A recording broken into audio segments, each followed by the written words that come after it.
Now guys, clearly I could talk ad nauseum about how good this tech is, or really it's not really a tech but an idea, a way to play the game. And that's basically boiling it down to siding some of your extra deck monsters, essentially jumping around the fact that people look at your extra deck in game one with Mind Hacker potentially, or any other effects. Maybe Unicorn is activated and they've looked as well.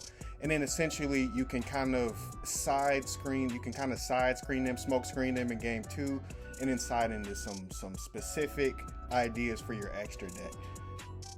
But let's get into why you're here. Basically, guys, with Triple Tactics Thrust, we have something that's very, very, very potent, and everybody already kind of knows about it. So when you begin to play around it, Triple Tactics Thrust isn't quite as good as you would like it to be.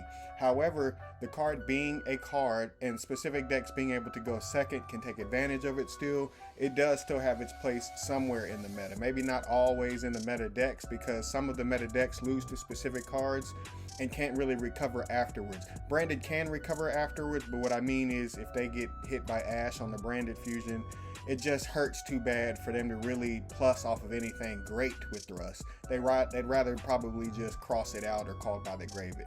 With that being said, I wanted to get into some of the techs that I've been messing around with or running into. Obviously, some of them have popped up in market watches, but with that being said, let's talk about them. The first card I wanted to talk about real quick is Back to Square One. Now, specifically, I'm mentioning this because there's cards like Shangri-La, essentially there's many decks. Many decks have archetypal boss monsters that really have a hard time getting them off of the field, or really just having a good monster like a Fenrir on their side of the field. This card can basically get rid of it completely off of the field and bounce it back to the top of their deck by discarding a card. It doesn't have to go to the graveyard, so maybe Thrust is a good target for that, but I think there's actual better cards.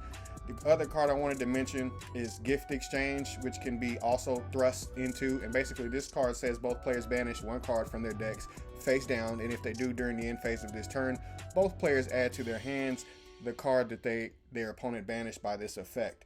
Now this is good because if you have a Rise Heart, they've activated an effect sometime in their turn, you can thrust into this, and if you have a Shangri-La set up or you have an Arise Heart on the field, you can basically banish anything from your deck. Now I could mention stuff like Raider's Wing being able to attach itself, and once it's actual material, it's basically another pseudo copy of Goliath, the Infinite Track card, but for me, I don't think that's quite good enough. However, the face down thing, that might actually matter a little bit, and it is a tech that you do have to consider, and you can also just attach whatever they would banish if you so choose to, but I don't know. That would be kind of touchy, and depending on what they do. That's not a good thing in Yu-Gi-Oh! The fun part I wanted to mention today, though, is Hatronade. I really like this card. Really like it against Trap Tricks just because they have a setup that really is hard to penetrate with Lightning Storm and the usual things.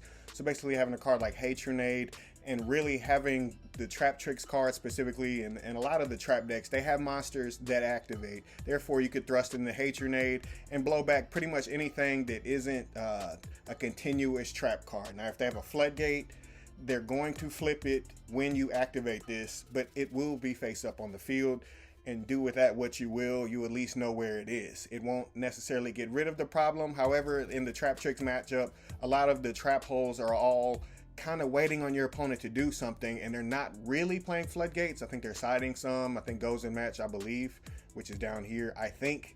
Don't quote me if I'm wrong, but Hatronade is definitely good against the rest of the trap holes, and that's why I wanted to mention it. The last two are very, very key, and I feel like really matter to the meta, and that is Herald of the Abyss. Herald of the Abyss is very, very popular right now. I just wanted to mention it in this video, simply because it makes too much sense not to play the card. If you have trouble with specific boss monsters, let's say Avramax, in case you forgot what it is, I'll just show you really quick.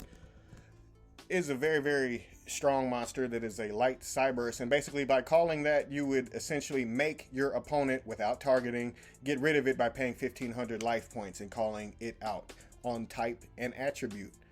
Obviously, for the rest of the turn, that meaning if you get it off of the field in some kind of way, then it just gets its effect pretty much blanked. So that really deals well with stuff like Avramax, stuff like Dragoon, etc., etc.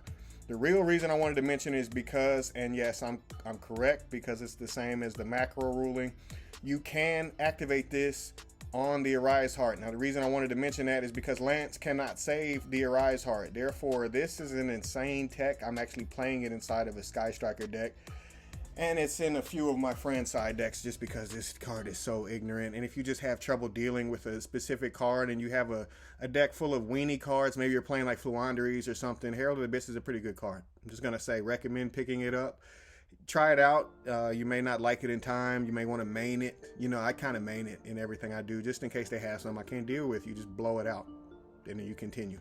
And then obviously Dark Spirits Master is the last card I wanted to talk about for the Lava Golem.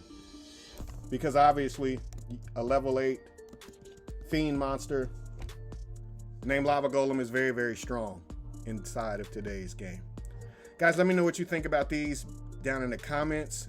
I think Hatronade is pretty good just because of all of the trap cards that the other trap decks will have. Basically, just get kind of smoked. And then if you have a deck that can take advantage of that, you got something pretty strong. I appreciate you guys for tuning in. Pegasus out. Arrivederci.